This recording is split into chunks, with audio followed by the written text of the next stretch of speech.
We are going to be moving on to our presenter. This is Katie Wall. And Katie is the CEO and co-founder of the Culture Biz, helping teams build culture at work through play-based products and services. She is a certified and accomplished facilitator with over a decade of experience creating meaningful engagements. Her background in experiential learning and expertise in play helps teams connect and design more efficiently and effectively, generating participant consensus, leveraging the expertise in the room, and driving toward practical application, which is what we're wanting to do with y'all as well today. Katie has experience working with nonprofit and for-profit teams with expertise in culture and team development, DE&I, strategic planning, human-centered design, arts integration, trauma-informed care, conflict resolution, leadership team development, and innovative design. How about that? I know, it's impressive. Katie has a BFA in theater performance from the University of Colorado in Boulder, is certified in facilitation from Leadership Strategies, and has a certification in design thinking from IDEO. She is an advocate for collaboration, inclusivity, and psychological safety in every workshop. Katie lives in Denver, Colorado, and with her husband, her 2 children, and a very destructive fur baby who has been given the rightful nickname Troublemaker. All right, everybody, without further ado, I'm going to stop sharing my screen and let's give Katie a really warm welcome. Katie. Thank you. Oh, I like that. That's awesome. Okay, I'm going to share my screen. Good morning, everyone. I'm so happy to be here. Thank you so much for having me. Wow, that icebreaker was really fun. That's exactly how I would start. So I'm so glad that I got to see you all do that. So today we are going to be talking about the importance of play, both at work and at home. And I'm going to be providing some resources following, but I want to share with you that this is going to be interactive. So hopefully you've been caffeinated or you're currently caffeinating, because I'm going to be asking you to engage either on video or on chat or both. So jump in and see what the fuss is all about, because in order to be able to learn about play, we have to actually play. And thanks for the warm welcome, everyone in the chat. I love that. All right, so this is a quote that comes from my favorite play researcher. His name is Dr. Stuart Brown, or I like to call him Stu.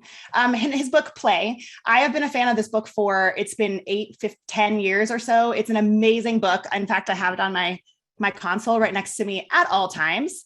And I want to share that this quote is really about thinking about the value of play. So the opposite of play is not work. The opposite of play is depression. And I want us to think about that as we're really thinking about play over the course of the next time that we have together. So Dr. Stuart Brown's right. In the short term, kids actually have some pretty significant long-lasting effects of not playing. Adults in the short term can actually handle not playing, but in the long term, there are detrimental effects to us. Things that we're experiencing maybe currently, like burnout or stress or depression, are all a product of the lack of play. So in light of that, I'm going to encourage you to play with me right now if you feel brave enough. And if you see me a little bit distracted, I'm trying to make my screen bigger so I can see as many of your faces as possible, so I can see if you're playing with me. Okay, so this is a game I like to call Blurp. And what I'm going to ask that you do is I'm going to show you what it looks like, and then I'm going to ask that you play with me. So if you want to come off mute, that's great. Otherwise, you can just play along with us. So I'm going to invite you to stand up if it's in your practice, and you're going to make a sound and a gesture. So I will start us off with the sound. So I'm going to make a sound for blurp and a gesture for blurp. So it might look like this: blurp. No, I want everyone else to do that, just like exactly like I did. Ready, go. Blurp. Blurp. Like that. Blurp. Like that. Okay, let's do it one more time. Blurp. Blurp. Blurp. Yes, Jody. Blurp. Yes. Okay, now it's your turn. Would someone want to do a sound and a gesture? Sound and a gesture. You're coming off mute. Oh, Susie, can you come off mute and show us what that was? Honk. Oh, okay, let's all do what Susie did. Here we go. Honk. Honk. Yes, okay, one more person, maybe 2 more people. Who's next? I'm seeing as many of you as possible. Yeah, go ahead, Ben. Blurp. Oh, okay, good. Let's copy Ben. Blurp. Okay, one more, and it doesn't have to be blurb. It can be any sound that you want to make. Zip. Oh, wait, do it one more time. I missed the gesture. Do it one more time. Zip. Okay. Debbie's Ready? on camera, so we gotta. Okay, our we're gonna use your imagination. Here we go. Zip. Yes. Okay, amazing. You can shake it out and sit down. All right. So thank you for indulging me. I'm just gonna close my window a little bit. Okay. So we're gonna talk about play. So at the Culture Biz, which is the company that I run, we believe in the amazing benefits of play, especially to help build culture and drive connections. So why play? Today, we're going to be exploring the data and the science behind play and really discover why play is an essential tool and actually pretty easy to implement regularly to helping build culture and cultivate connections at work. So we are going to be playing a lot more together. So you can't just sit, you have to engage. I challenge you to. We're going to also touch briefly on Debrief. Debrief is one of the best tools to helping people make connections to experiences and process learning together. And I'm sure you know as educators that with your students, as you're helping them debrief, it's really important to help them build connections and learn in real time, but it's actually equally as important for us as adults.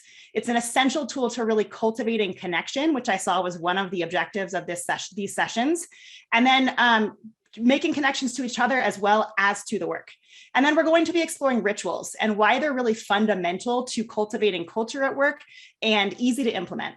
And then in your small groups, we're going to be talking about how to practically apply more play back to work and to home. So I want to start first with this quote by my favorite organizational psychologist, Adam Grant. He says, having fun isn't an enemy of efficiency. It is fuel for finding flow. Play isn't a reward for finally making it through your to-do list. It belongs on your to-do list. So play at work can have a stigma, even as adults, especially in a school environment. So would anyone be willing to come off mute and share with me why we don't play more at work? What are some of the stigmas that we experience when we think about playing at work?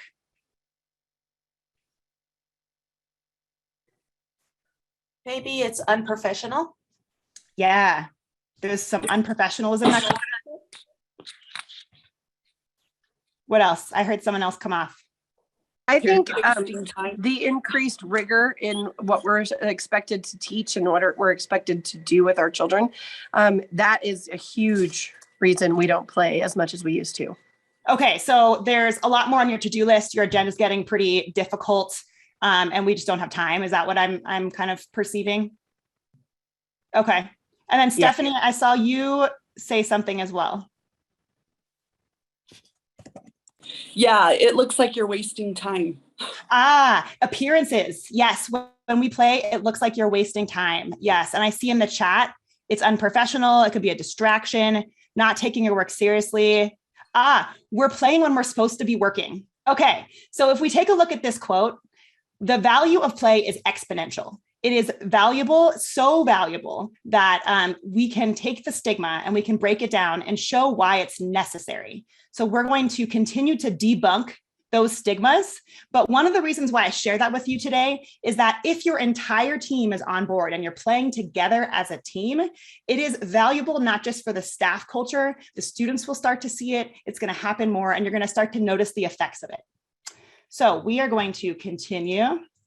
All the technology is loving me today. Okay, hold on, I'm collapsing all the things. Okay, so I want to share with you a little bit about the play properties. So this comes from Dr. Stuart Brown's book, Play.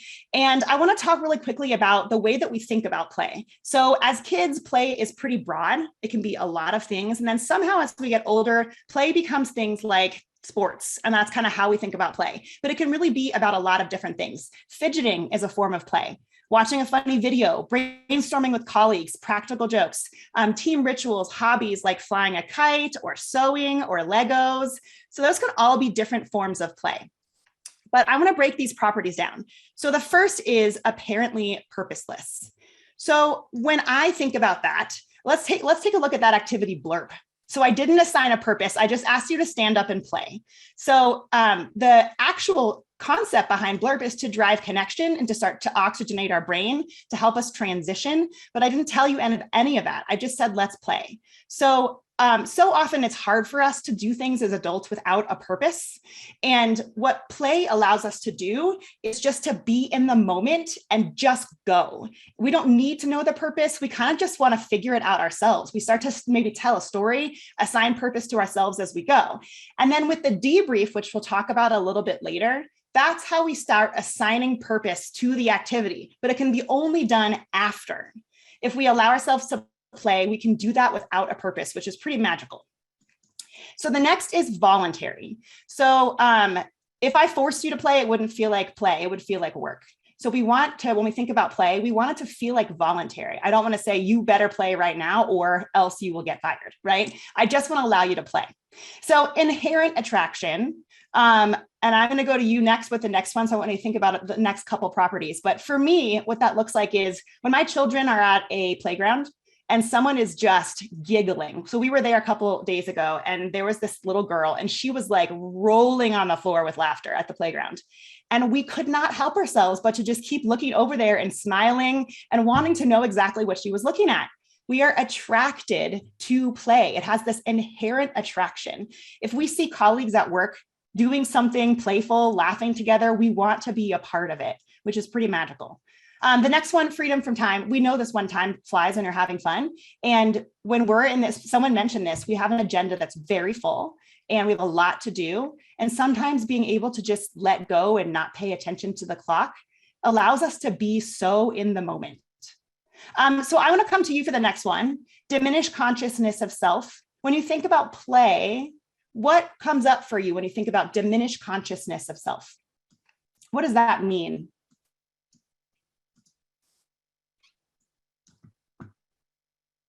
You can either post in chat or come off mute. What do you think? Diminished consciousness of self. I think when you're really having fun, you have gotten over yourself and you've gotten into the game. And yeah, that's just delightful because there's kind of a burden, of being me. But when I'm playing, I don't have it anymore and it lightens everything up. Yeah, we all have that burden of being who we are, right? Or like having to fit into our own bubble. I love that delightful comment that like it's delightful sometimes to lose yourself. There's been some great comments in chat. You stop worrying about how you look to others, you lose your self-consciousness.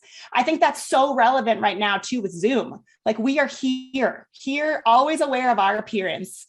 I think that's really interesting. Forgetting about our worries for a moment. Yes, we forget who we are and we see, oh, I love that we find out what we're passionate about. That's cool. We're not worried what we look like. We're not worried about others' opinions. Yes, lots of that. Yes, letting go of our own concerns. So for a brief moment, play allows us to just be fully present, to forget about our agenda, our to-do list, our grocery list in your brain, whatever that is, and just be fully in the moment, which these days is really challenging to find those moments to do that. And the amazing thing is that you can do it in 5 minutes. You can play for 5 minutes and still get that benefit. Improvisational potential. So I'll share, I have 2 small children and my daughter just turned 6 and she got this amazing birthday present that we spent a ridiculous amount of money on. And it came in this interesting, like long box. And my husband and I put it together and we surprised her and she was super excited for like a brief moment. But what did she play with instead of the present? I see you mouthing it without your mic, You played with the box. Yes. She played with the box that I spent $0 on. Why? Why did she play with the box and not the present? Creativity. Imagination. Yes. That box can be anything. It can be a pirate ship. It can be a princess castle, it can be an alien, it can be a robot. There's so many possible opportunities that we can improvise, we can be in the moment. And what's amazing is if we're playing a game or we're playing an activity, often it'll change and adapt and iterate. And that's part of play is we expect it to change and adapt and iterate. It's not always the same exact thing every single time. It sort of morphs into something new and into something new, especially as new people are coming in and joining. And then the last one is continuation desire. So often when we're playing, we want to keep playing. We're like, oh, that was really fun. Can we do just like 5 more minutes? And you see it with the kiddos that you teach where they're like 5 more minutes, or like with my kids, they're like, Mom, just 5 more minutes, right? But like when we're in it, we want to keep going. And it's hard to find those moments like that. Okay, so we're going to keep moving, and I'm going to talk to you about why play. So play doesn't, like I mentioned, doesn't have to take a lot of time to be effective. It can really take 5 to 10 minutes regularly to benefit you and to benefit the team that you work with regularly. So I look at these amazing benefits. We're going to go through them one by one so I can share why they are successful. So the first one is increases positive emotions and well-being. So play fills the body with endorphins, which is that feel-good chemical that you get when you work out. It temporarily relieves pain and improves immunity. So it releases neuropeptides, which are really those chemical messengers that affect your entire nervous system. So as we laugh and as we play, the neuropeptides sort of get rid of some of those bad illness cells so that when your body does get sick, it's more prepared to fight, which I think is pretty darn cool, even for 5 minutes. Okay, the next one is that it decreases stress and burnout. So if you're anything like me, the last 1.5 years was rough. 2 years was rough. And I actually lost sense of playing because I was so focused on just like keeping myself going on that path. And I started to notice I got more burnt out and more burnt out and more burnt out. And as I started to focus on myself and start to play more, I felt better and better. So play can reduce the stress hormone. And you have to do it on a regular basis in order for it to be successful. It oxygenates your blood and your brain. And then when you laugh, which is often a product of play, you can decrease your heart rate, your blood pressure. And then the combination of the two can actually decrease anxiety and tension. So pretty amazing stuff. Next is cultivates innovation and creativity. This is my absolute favorite. So being playful challenges the brain to think about things in new ways, which sometimes is really helpful when we're looking at the same thing over and over and over again. By oxygenating your brain, it leads us to be able to think outside the box more. And then it allows us to use our imagination without the risk of professional failure. So I want to call this out because sometimes you all mentioned this in terms of the stigma, that when we play, we're worried kind of about how we look. Sometimes when we think outside the box or throw an idea on the table, we're worried about what the repercussions of it. But when we're playing or when we're allowing ourselves to be creative, sometimes we can come up with better solutions and we can iterate on it together as a community. And then last but not least, it enhances connections and inclusivity. So having a shared experience together can actually build empathy, can build trust, and create close connections. So that mindset that happens when you're playful can loosen us up. It can help us form some new relationships, feel like we can talk to people that we don't feel like we can talk to generally. And then one of my favorite benefits is that play allows us to see strength in others or even in ourselves. So sometimes we don't get a chance to think outside the box. And then all of a sudden we're playing and someone's like, oh, I didn't know you could do that. And you're like, I didn't know I could do that either. And I think that's the experiment that play brings to the table. Okay, so with that, we're going to play.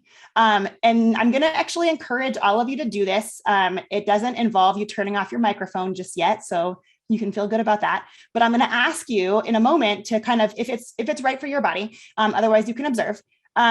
So in a moment, I'm going to ask that you stand up and sit down and do a couple things with your body.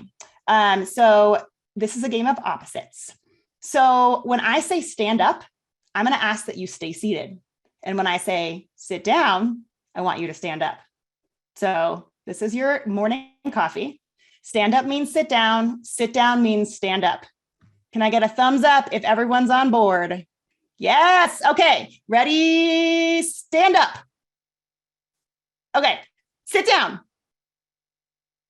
Yes. Okay. And actually, you know what I'm going to do is I'm going to stop sharing for just a hot minute. There we go. Okay. Ready? Stand up. And stand up. Great. Go ahead and stand up. Sit down. Sit down. Great. You can sit down now. Okay. Sit down. Stand up. Oh, yes. Okay, we're going to make this a little harder now. Okay, so you got it. Stand up, sit down. You already know what that means. When I say clap, you're going to snap. And when I say snap, you're going to clap.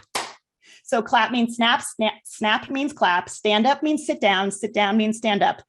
You got this. Ready? Clap. Clap. Snap. Sit down. Stand up. Clap. Clap. clap. Great, clap. Snap, snap, and stand up. Woo! Yeah. Okay. We're going to make it harder just one more time. So when I say happy, you're going to make a sad face. And when I say sad, you're going to make a happy face. So sad means happy and happy means sad. Stand up means sit down means stand up. Snap means clap and clap means snap. Okay. You ready? I've also had a lot of caffeine this morning. I don't know if you can tell. Okay. Ready, sad. Sad. Happy. Clap. Snap. Oh, I did it opposite. I'm sorry. That's my fault. Snap. Clap. And stand up. Good. Sad. Sad. Happy. Snap. Clap. Clap. Snap. Stand up. Sit down. Stand up. Stand up. Sit down. Clap. Snap. And shake it all off. Amazing. I'm going to share my screen again. Okay, we're going to talk about that, or debrief that, if you will. Oh, I love Carla saying that she learned so much by watching her kids play. Okay, so this activity, the point of this is to bring upon some cognitive dissonance. So that's really where we know something fundamentally to be true in our brain is no longer true. So I would love to talk about that. And if you could come off mute and share, we're going to debrief that. Did anyone use a strategy to help you as things were getting a little crazy? Susie, I see it. What's happening, Susie? I was just trying to remember. Yes, she was trying to remember. Dane's dog thinks.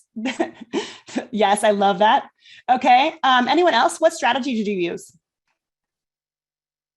Try not to think about the meaning of the word. Ooh, that's so interesting. I love that.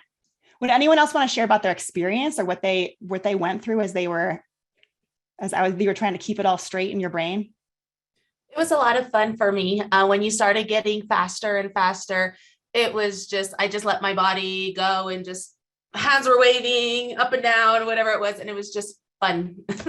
Yes. Ooh, I love that you started thinking about too, like, I just started like letting myself go.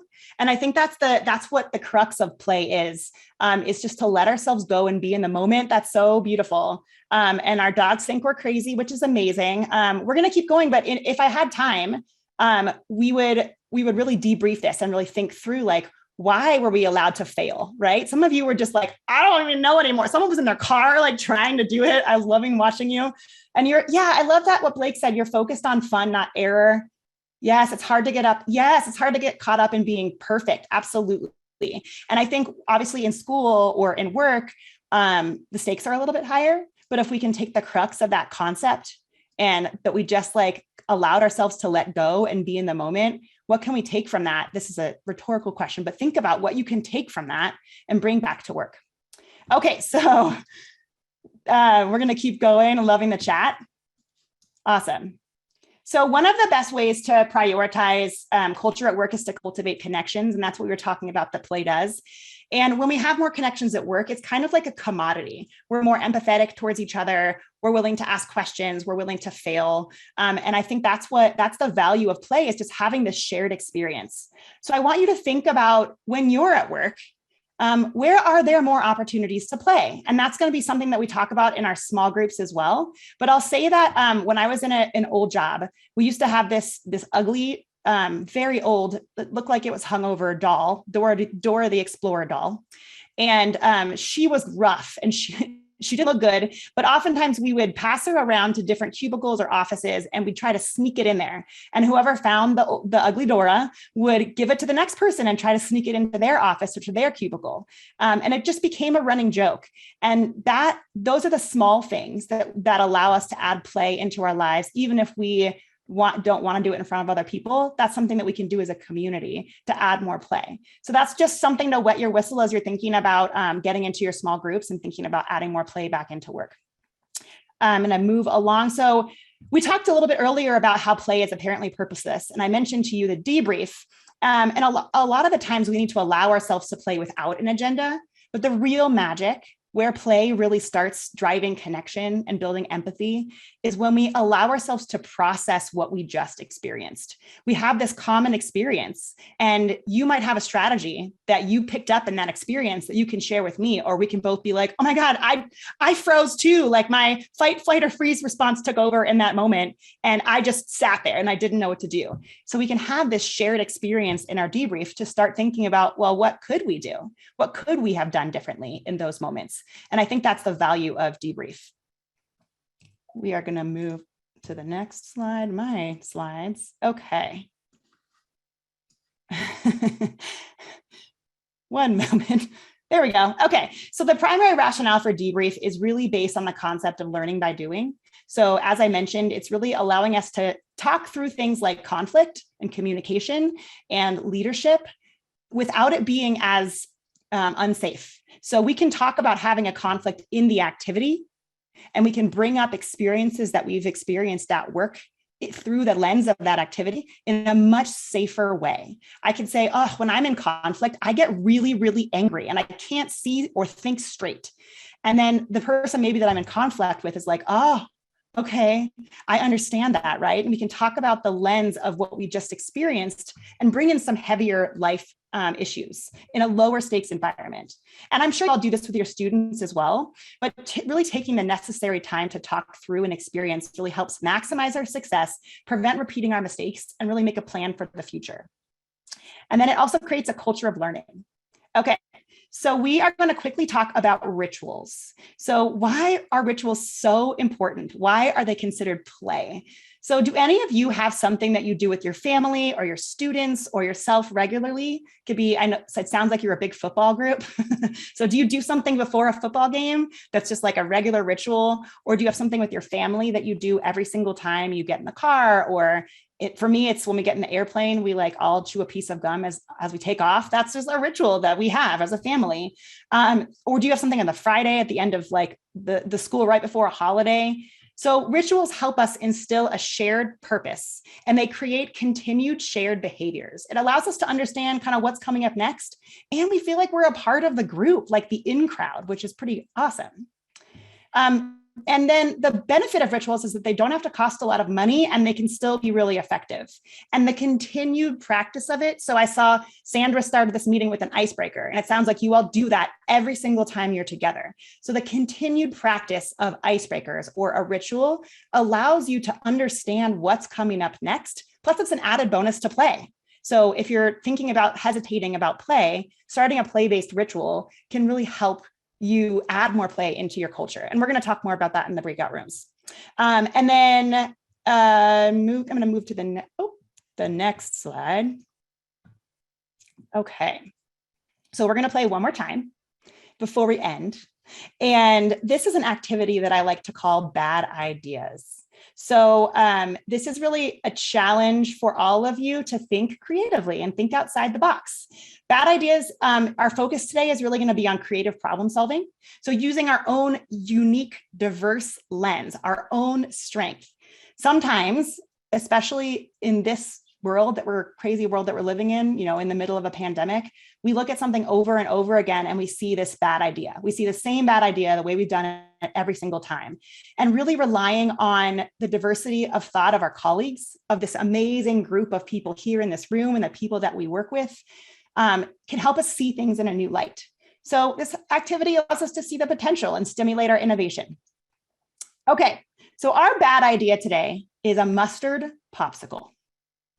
I'm going to give you 30 seconds in silence to write down as many bad ideas or as many good ideas to turn this bad idea into a good idea as possible.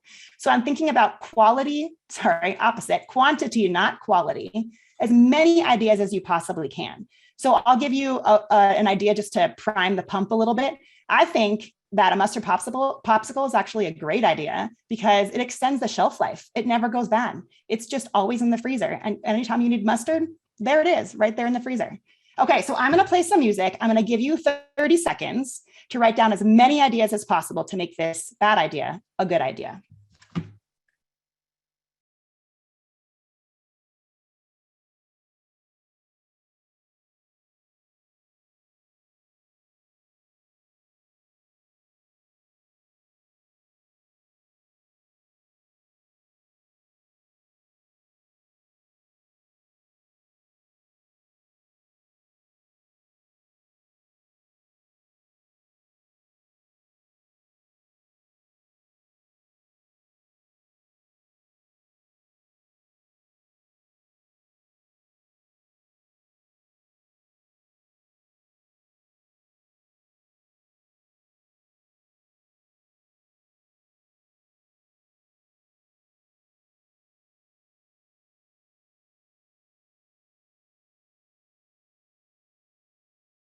Charles. Okay, so what I'm going to ask that you do is you can either pop into chat and share your most go-to-market idea or your most out-of-the-box idea. What is your most out-of-the-box idea or go-to-market idea? Just share one. It's an easy way to put mustard on your hot dog. Yes. Can swipe it easily on buns. I'm assuming hot dog buns, but no judgment. What else? What else we got? Could smear it on hot toast and it melts on the bread. Love that. Who needs a knife? Burgers, melts. You guys are hungry. It's a lot of hot dogs and burgers. Art, yellow paint. It's flat so you could put meat and pickles on it, then eat. So you don't even need a bun. Who needs a bun when you've got a mustard popsicle? That's a good catchphrase. Stays cold on hot summer days. Deviled eggs. Ooh, if it's honey mustard, you could pile hot chicken tenders on it. Oh my gosh, I love that. Okay, I am loving these ideas. Okay, so we're a little tight on time, but this is amazing. Easier to spread as it starts to thaw. I was loving that. So what I want to challenge you to think about as you're thinking about this activity is, did it get easier or harder as you started to think about writing ideas down? For me, my first 2 ideas take me forever. And then once I get going, it's like a faucet and it's just coming out of me like just ideas and ideas and ideas. And then, you know, one of the amazing things is one of my colleagues might come up with an idea and I'm like, oh yeah. And then and then I'm starting to build on that. And that's the value of play. It doesn't just have to be the opposites game or blurb. It can also be a really good brainstorm with kind of a concept of a prompt. I love that. I had 3 ideas I couldn't come up with anymore. Yes. And sometimes we can get stuck. And I think that's the value of our colleagues too, right? Or the regular practice of play is that it helps us tap back into that creativity. And if we continue to work on it, we get better and better. So we're going to talk more about how you can add more play to work. But I want to thank you so much for having me. I have loved kind of getting a sense of who you are as humans. It's been so fun to get to know you. And I would love, so I'm going to encourage you in your small groups to be willing to share post small group what you talked about in your group. Maybe a couple different groups can share, because that's how we can group learn together, is to really hear what you all talked about and how you're going to add more play back into work and home. So I'm going to turn it back over to Sandra. Thank you. Awesome work. Thank you so much, Katie. Everybody, let's show Katie our appreciation. That was incredible. Thank you so much.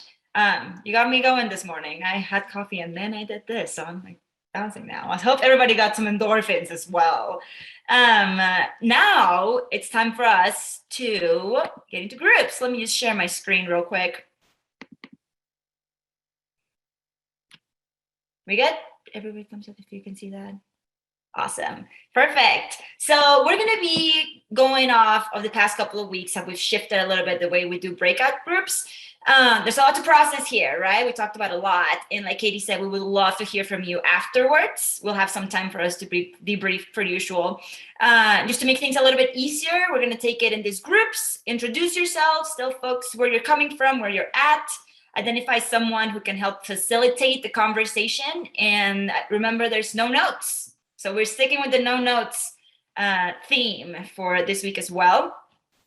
The questions are going to be on the link in the chat that Andrew's going to put on there. So it's going to be a choice board again. Choose one or multiple questions to discuss in your group, and then we'll all come back as a bigger group and talk about them. You'll have 15 minutes, and we'll let you know when you have 2 minutes left.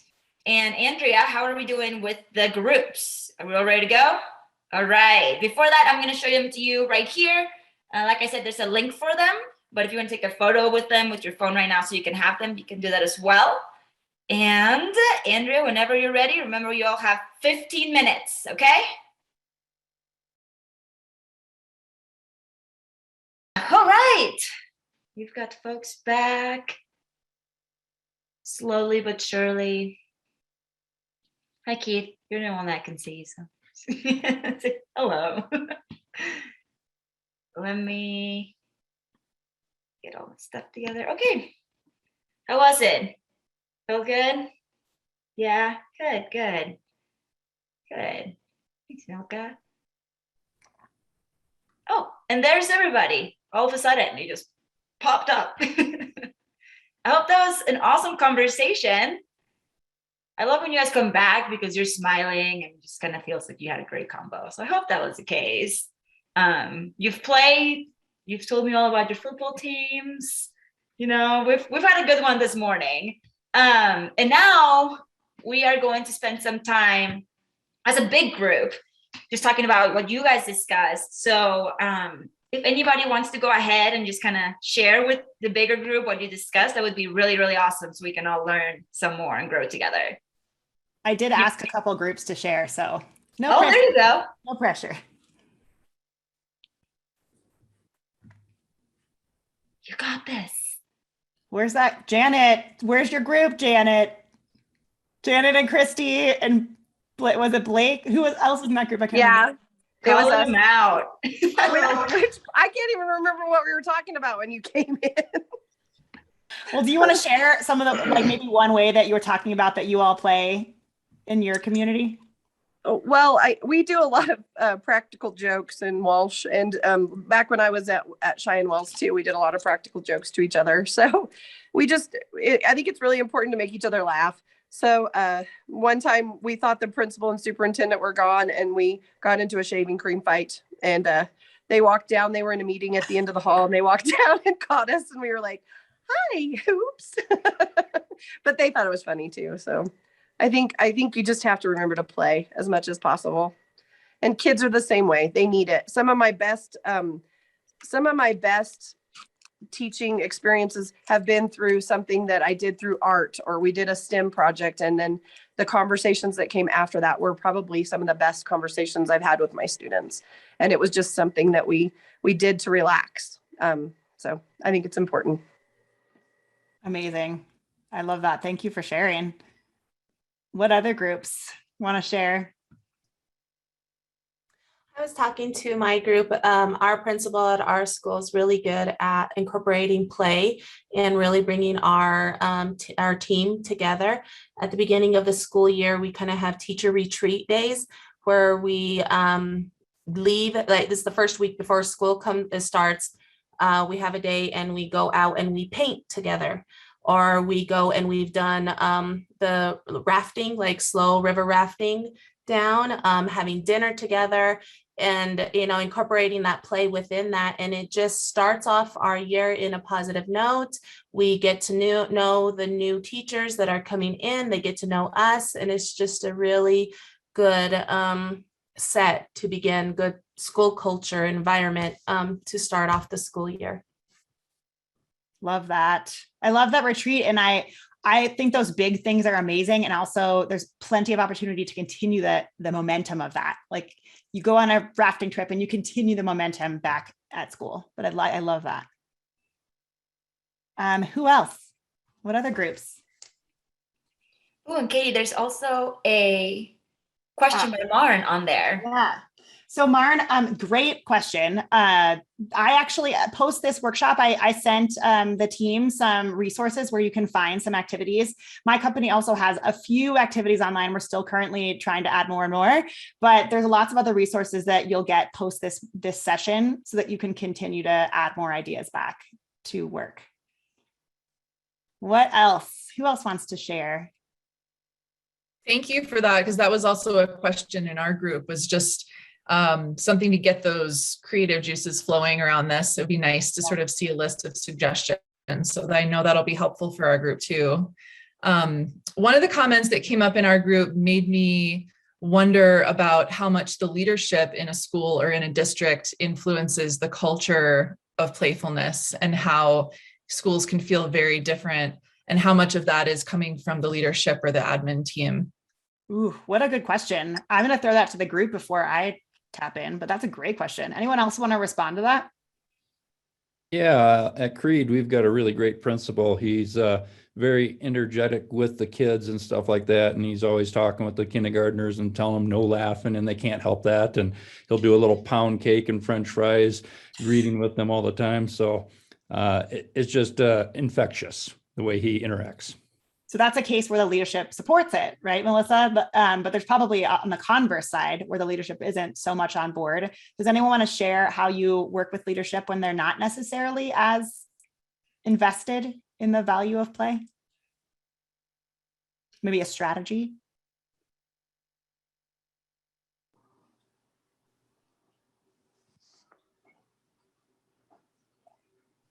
I stumped you.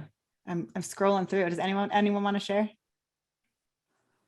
What about if hypothetically speaking, the leadership were? I think if you have a business-like classroom where, you know, kids can clearly see that here's our time to play, and then now we're going to get back on task.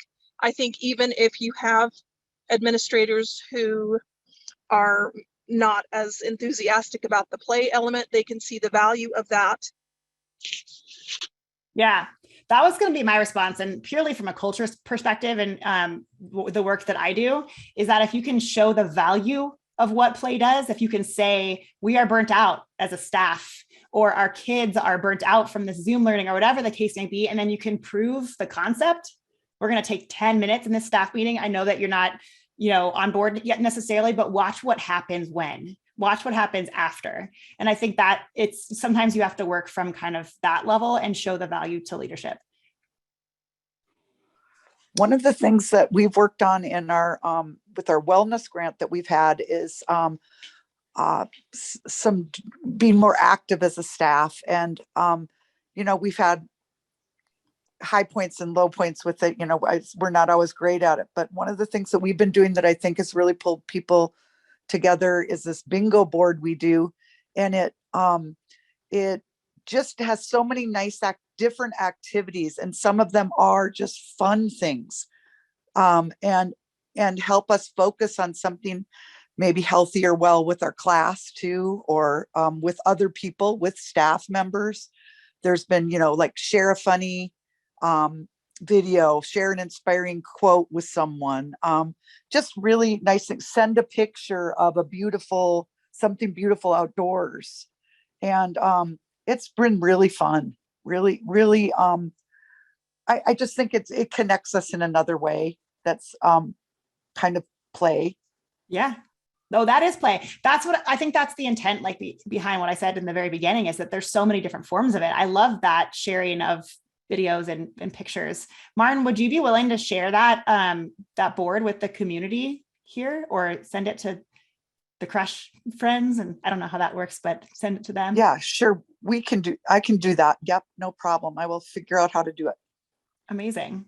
As Martin was talking, that came up to my mind too. There's so many different ways. And so if your admin is not on board in actual physical play or get up or during meeting times, there are those things that you can send a joke or a picture, or when you have, like, I meet with teachers on a regular basis, and trying to bring in that humor or that play within that one-on-one can also be valuable. It doesn't necessarily have to be in a set meeting, or however, it could be different ways.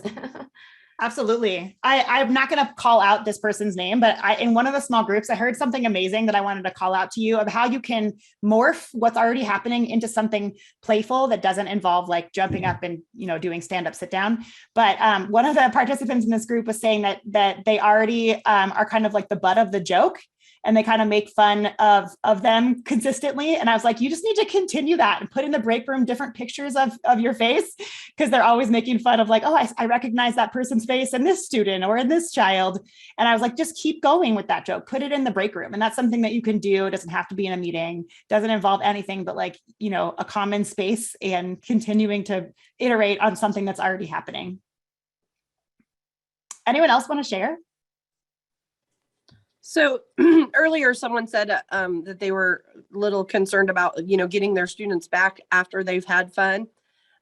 So I did something kind of cool this year. I found these clown noses. I think it was at Walmart or Hobby Lobby or something. And so I came into the classroom one day at the very beginning of our school year, and I had a clown nose on, and I just started talking about, who I am from being in this school, that I love to have fun, but there's also times when you have to be serious. So I gave everybody out a clown nose, and we were as silly as we possibly could. And then I said, okay, now it's time to take your nose off. So everybody took their nose off, and I said, Now we have to be serious because this is also a place of learning and we have a lot of things to learn. So now during my class, when I have a child who's answering silly, answers or whatever, I just say, hey, it's time to take your nose off. And they do it. They take their nose off or they pretend to take their nose off and they know it's time to be serious. It's been a really cool thing for my classroom this year to just know when it's time to play and time to be serious. Ooh, that's such a fun ritual that you reinforce. I love that. Love that. What else? What else you got? We've got Carla wondering about recess for grown-ups. Oh yeah. What is that? What would that look like in a school environment, recess for grown-ups?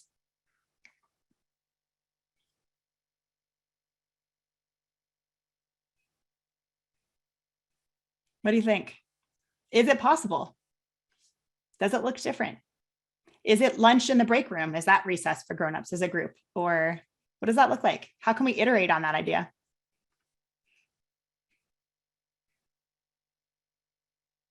Or Carla, do you want to share what you were thinking? I don't know the answer, but it just sounds fun. I mean, I'm thinking about it as a ritual, I guess, like a Friday bell rings. When I was teaching, I just remember like every spare moment is spent working because there's so much to do, right? So it's like making copies, making lesson plans, running here, talking to this person. And I think bell rings, everybody drop what you're doing and go out and play. Is that possible? I don't know. It sounds kind of fun. A 15-minute recess could do some good maybe. And data shows us that if we can do that and we're like, we still have a lot of stuff on our to-do list, just taking 10 minutes to play, we'll come back and we'll be more efficient and more effective than we were if we didn't take a break. I think there's power in the group doing it, like where it's a expectation or everybody's doing it together, I guess. That's great. David, I love that idea of a waffle bar. That's so much fun and like playful. A quick soccer game, frisbee, kite. Oh yes, I love that. What I like about that too is it's like good for everyone in every skill and ability. The only thing I'll add to you is the chaos comment. That sometimes we have to embrace the chaos. That sometimes the chaos, it almost like crescendos when you're in play, and then it's actually like it comes back down. In the concept of like the red nose concept, it really, you can crescendo is a really good place in play for adults as well, and then we can bring it back down. Anyone else, last thoughts of how you want to play as a ritual with your staff, or maybe if you came up with a stigma, maybe your group was working on what the stigmas are and how we strategize around how to break that down. So what I was just trying to put in the chat was that, what would be really fun too is to teach the kids some of the old-fashioned games that I'm older than a lot of you. So, but that we used to play after dinner in your neighborhood. It was just typical. We all ate about at the same time, and then everyone after dinner went out till dark and you'd play these old fun games, kick the can, ding dong ditch, all this stuff that we used to do, but it was so much fun. And kids don't even have any idea of what you're saying anymore. They don't know, Red Rover. I bet you they know that one, but you know what I mean? Just all these old freeze tag. And I mean, I guess they know a lot of them, but there's other ones that I can't think of right now that were so much fun. Love that. Sharing some of your history with them. I love that. Who else?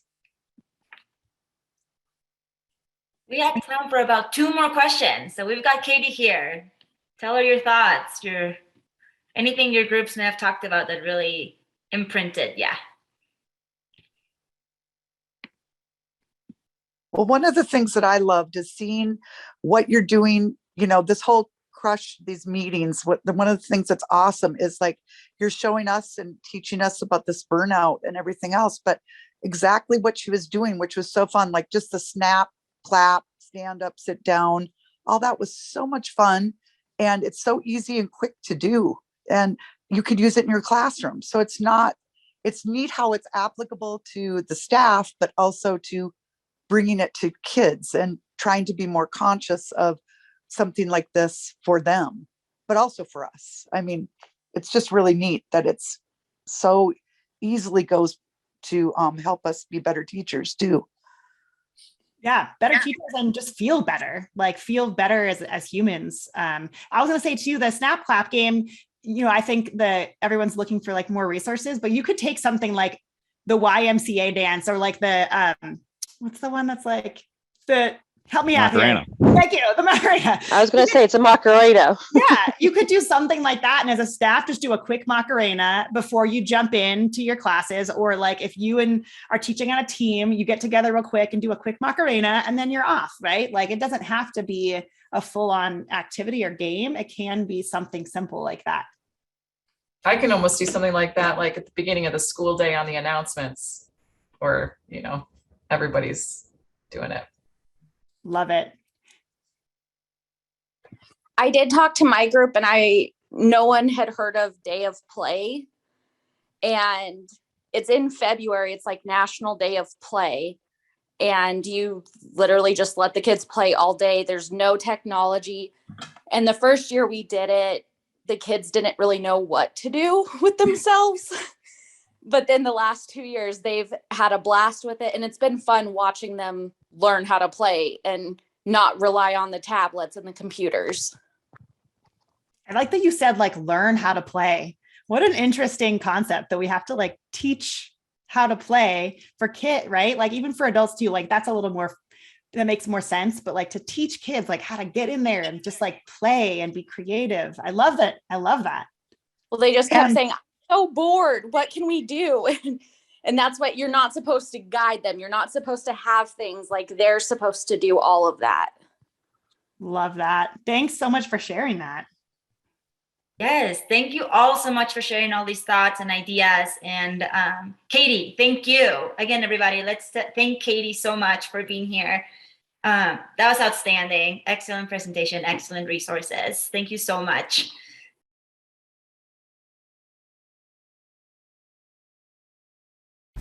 For more information about Project Echo and upcoming Echoes with the University of Denver, please visit mortgage.du.edu/echo or follow us on Twitter at echo_du_MCE.